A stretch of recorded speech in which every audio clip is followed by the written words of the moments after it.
योगी आदित्यनाथ को मैं चैलेंज कर रहा हूं कि 24 घंटे के अंदर अगर वो वाकई में योगी हैं और उत्तर प्रदेश के मुख्यमंत्री हैं तो प्रूफ दिखाएं। हाँ, योगी को दूल्हे भाई हर रात में ख्वाब में आते हैं, बहुत परेशान रहते हैं हमारा नाम सुन के, हमारे पूरे मेहनत और कारनामों को देखकर, मगर बिहार जाकर भी योगी दूल्हे भाई का नाम ले रहे हैं। पाकिस्तान और ओवैसी, क्या योगी को नहीं मालूम कि पाकिस्तान को हमने जाकर वहाँ पर हमने पाकिस्तान में भारत के बारे में बताया था, भारत की जमहूरियत के बारे में बताया था, मगर ये योगी का फ्रस्ट्रेशन है। योगी में हिम्मत नहीं है कि हाथरस में एक दलित लड़की का अंतिम संस्कार उसके माँ बाप को सामने खड़ा कर नहीं किया गया, तो आज योगी बात कर रहे हैं ओवैसी की। क्या योगी हिम्मत है हाथरस को जाकर उन माँ बाप की आंखों में आंखें डालकर बात करने की?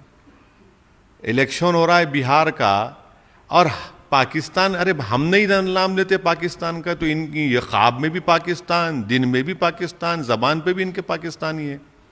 तो ये इनकी आदत है, बौखलाहट का शिकार हो चुकी है, इसीलिए ये बकते रहते हैं और उसको कुछ भी नहीं है। सर, मध्य प्रदेश की एक मंत्री हैं वो उषा ठाकुर, उन्होंने बोला कि मदरसा जो है वो टेररिज्म को बढ़ावा दे रहे हैं, इस पर क्या कहना?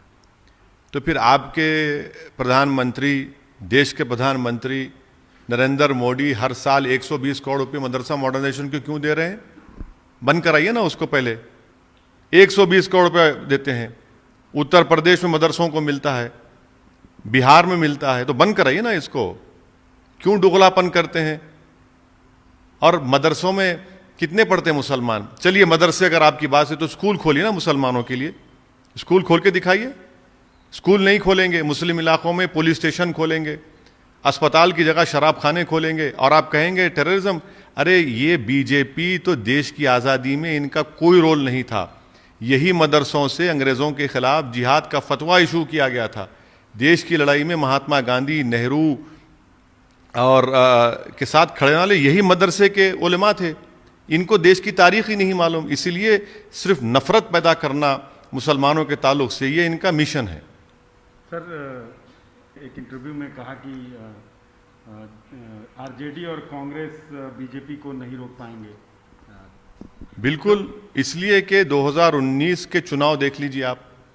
2019 के पार्लियामेंट के चुनाव में बिहार के 40 लोकसभा सीट में आपने सिर्फ एक जीती, किशनगंज, वो भी हमारी वजह से। अगर हमारे कैंडिडेट अख्तरुल-इमान 3 लाख वोट नहीं लेते तो वहां से भी आप हार जाते। 3 लाख अख्तरुल-इमान लिए, 3.5 लाख कांग्रेस ली, जेडीयू 3,25,000 ली। इनमें कोई ना कन्विक्शन है, ना इंटेलेक्चुअल ऑनेस्टी है बीजेपी से मुकाबला करने की। और इसीलिए हम ये कह रहे हैं कि ये भी असेंबली चुनाव में इनके पास कोई ना तो कोई स्ट्रेटजी है, ना तो कोई पॉलिटिकल विजन है, और इसीलिए हम कह रहे हैं कि ये लोग काबिल नहीं है उतने। तो काबिल नहीं है तो सर, तो आप उनके हिस्सा क्यों नहीं हो गए, उनके साथ क्यों नहीं? बीजेपी को अगर शिकस्त, अरे जब हम उनको काबिल ही नहीं मानते तो क्यों साथ जाएंगे उनके? हम काबिल हैं, कुशवाहा साहब काबिल हैं, राजभर साहब काबिल हैं, बीएसपी काबिल है, ये हम लोगों में लड़ने का जज्बा, लड़ेंगे। उनमें कहाँ है? अरे भाई, एक बात बताइए, 5 साल पहले गठबंधन ने क्या कहकर वोट लिया था कि संघ मुक्त भारत करेंगे, मोहन भगवत को रोक देंगे और वोट कटवा हमको कहा था। फिर आपका अलायंस अगर गिरकर खत्म होकर नीतीश कुमार मोदी के गोद में बैठते हैं तो इसका जिम्मेदार कौन है? कांग्रेस नहीं है, आरजेडी नहीं है। आपने तो बिहार की जनता को झूठ बोलकर, धोखा देकर वोट लिया। आज बीजेपी अगर सत्ता में है बिहार में तो आपकी वजह से, इन तीनों पार्टियों की वजह से, नीतीश कुमार, लालू और राहुल गांधी की वजह से। लेकिन फिर वही आप जिस तरह से जिस गठबंधन में गए हैं, जो बीजेपी को रोकने वाली जो बड़ी ताकतें हैं सूबे में, उनके साथ नहीं। कौन सी बड़ी ताकतें? अरे वो जो पार्लियामेंट के चुनाव में बीजेपी को नहीं रोक सके, 40 में से एक सीट नहीं जीत सके, वो पार्टी के परिवार का लोग इलेक्शन हार गए, कांग्रेस के लोग इलेक्शन हार जाते हैं, आरजेडी के हार जाते हैं, तो भाई अब वो भी जिम्मेदारी आप मेरे गोद में डाल देंगे क्या? नहीं, तो आप और मजबूत करना चाहिए ना आपको। किसको? उससे तो उन बातों को बल मिल रहा है जिससे आपको वोट कटवा बोला जाता है। अरे हमको कोई फिक्र नहीं है, वोट कटवा बोले, क्या क्या बोलते बोल लो, डिक्शनरी में एक नए लफ्ज का इन्वेंशन करके बोलो, हमको कोई फर्क नहीं पड़ता। क्योंकि हमारे दिल में क्या है, हमारी सोच में क्या है, वो हमको मालूम, हमारे रब को मालूम, और हम पीछे हटने वाले नहीं हैं। आप जितना बोलेंगे उतना हमको ताकत मिलेगी, हमको कोई फर्क नहीं पड़ता। बिहार की जनता बड़ी बाखबर और होशियार है, वो बड़ी पॉलिटिकली श्रूड है, वो देख रही है इनके तमाशों को और इनको सबक सिखाएगी। आप कह रहे हैं कि आरजेडी और कांग्रेस नहीं रोक सकती। आपने शायद वो तस्वीरें नहीं देखी जो वायरल हुई, तेजस्वी यादव और कांग्रेस की जो रैली थी, उसमें विशाल जनसभा जो हुई उसको आपने देखा नहीं? उससे बहुत लोग उस पर बातें और चर्चा का विषय है। देखिए, भीड़ को जमा करना, जनता का आना एक पॉलिटिकल लीडर के लिए बड़ा अच्छा लगता है।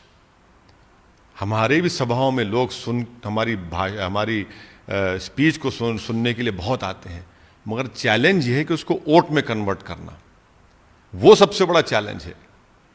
यकीनन जनता आएगी, हमारे जल्द सभाओं में भी आएगी, और अगर यही पैमाना है तो क्या आपके पार्लियामेंट के चुनाव में भीड़ नहीं आ रही थी आरजेडी के? क्या कांग्रेस आरजेडी के अलायंस में भीड़ नहीं आ रही थी क्या? अभी आ रही है, जब नहीं आ रही थी क्या? ये चीज है, देखना पड़ेगा आगे जाकर। हमारा मकसद एक ही है कि एक मैसेज, पॉजिटिव मैसेज बिहार की जनता को हम देंगे और उसमें कॉन्फिडेंस इंस्पायर होगा और तब जाकर वो वोट में कन्वर्ट होगा। आजकल आप एक अलग पॉलिटिकल फार्मूला बता रहे हैं कि नीतीश सीएम नहीं बनेंगे, कैसे? हमारा ये मानना है कि इस चुनाव के बाद या इस चुनाव के दौरान बीजेपी की पूरी कोशिश ये है कि बिहार में अब के बार बीजेपी का मुख्यमंत्री बन जाए। वो नीतीश कुमार को मुख्यमंत्री बनाने की कोशिश नहीं कर रहे हैं। बीजेपी की पूरी कोशिश ये है कि अब की बार बिहार में बीजेपी का मुख्यमंत्री बने और नीतीश कुमार को घर में बिठा दिया जाए। इसीलिए हम बिहार की जनता से कह रहे हैं कि बीजेपी को अपना मुख्यमंत्री बनाने के रोकने के लिए आपको कुशवाहा साहब और देवेंद्र यादव साहब जो अलायंस, और राजभर साहब बीएसपी जिसमें है, उसका साथ देना है। बीजेपी की ये स्ट्रेटेजी सब पे सामने है, सब जानते हैं इस बात को, ये कोई मैं नई बात नहीं कह रहा हूं, हर आदमी जानता है, बिहार की जनता जानती है। और रामविलास पासवान के जो पुत्र हैं चिराग पासवान, उनका जो इस समय राजनीतिक जो उन्होंने बातें कह रहे हैं कि प्रधानमंत्री का मैं हनुमान हूं, लेकिन उन्हीं की पार्टी के खिलाफ लड़ रहे हैं, उनको आप कैसे देखते हैं? उनकी भूमिका को कैसे देखते हैं? भाई वो देखिए, अब वो किसकी लंका जलाएंगे? किसकी लंका जलाएंगे वो? ये दिल्ली में आप मोदी के साथ, पटना में नीतीश के साथ नहीं, आप ये किसको क्या कर रहे हैं? बिहार की जनता देख रही है इसको। और फिर आरएसएस के लोग ऑर्गेनाइजेशन सेक्रेटरी एलजेपी में ज्वाइन हो जाते हैं, तो क्या पैगाम है? कौन इनको सपोर्ट कर रहा है? फिर बड़े बड़े बीजेपी के लीडर्स इनको ज्वाइन कर रहे हैं, और नरेंद्र मोदी के ताल्लुक से, अमित शाह के ताल्लुक से बोलते हैं कि ये लोग बड़े सख्त लीडर हैं। ये इतने नरम हो गए कि इनके पूरे के बड़े बड़े लीडर्स एलजेपी में जाकर इलेक्शन लड़ रहे हैं। ये किसकी आंखों में धूल झोंक रहे हैं? बिहार की जनता में तो आंखों में धूल नहीं झोंक रहे हैं आप। बिहार की जनता देख रही है पूरे आपके इन चीजों को और एक अच्छा फैसला लेगी। बीजेपी धूल झोंक रही है या चिराग पासवान? नहीं, ये मैं तो यही कह रहा हूं ना कि मकसद यही है कि बीजेपी का मुख्यमंत्री बने। नीतीश कुमार को मुख्यमंत्री बनाना बीजेपी का मकसद या आरएसएस का मकसद नहीं रहा।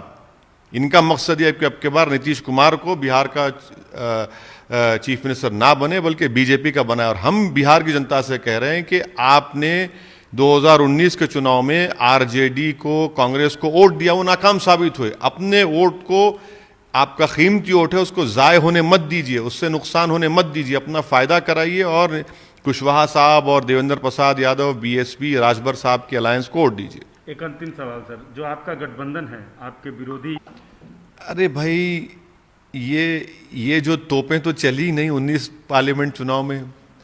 बड़े बड़े तोप गए थे, बड़े बड़े तोप गए थे 2019 के पार्लियामेंट चुनाव में। क्या तोप में पानी डाल दिए थे क्या? तोप ही नहीं चली, सब टाइटाएं हो गए। चलिए, हम तोप हैं तो हमारा, जब हमारी घनगरज चलेगी वो निशाने में बैठेगी, हमको पूरा यकीन है। मगर आपका तोप तो एक्सपायरी डेट हो चुकी है ना उसकी। वो आपको बोल रहे हैं। अरे हमको तो सारी दुनिया बोलती है, हमको फिक्र नहीं है। बीजेपी बोलती है हमारे बारे में, आरएसएस बोलती, नीतीश बोलते, कांग्रेस बोलती, आरजेडी बोलती, बोलते रहिए ना। हमको नहीं बोले तो किसको बोलेंगे? अच्छा है, हमको, इनको लगता है कि हमको बोलने से इनको रात में नींद आती है, पेट में दर्द कम होता है, बोलते रहिए। मगर बिहार की जनता ये भी देख रही है कि पूरे के पूरे एक होकर ओवैसी के पीछे पड़ चुके हैं। कितनी सीटें हैं आपका गठबंधन? अब नहीं, ये देखिए, ये सवाल आप किसी भी पॉलिटिशियन से पूछेंगे तो वो बोलेगा कि हम पूरा जीत रहे हैं। हम बिहार की जनता पे छोड़ रहे हैं। बिहार की जनता से रिक्वेस्ट करेंगे, उनसे निवेदन करेंगे कि आप हमको अपने आशीर्वाद से नवाजिए, अपने वोट से नवाजिए और हमको कामयाब करिए। ये तो बिहार की जनता को तय करना है। हम उनको कन्विंस करेंगे, हम उनको समझा रहे हैं और हमको यकीन है कि अब के बार वो 2019 में जो गलत फैसला ले लिया गया था, चाहे बीजेपी के नीतीश और कांग्रेस आरजेडी के बारे में, वो अब के बार नहीं लेंगे ऐसा गलत फैसला।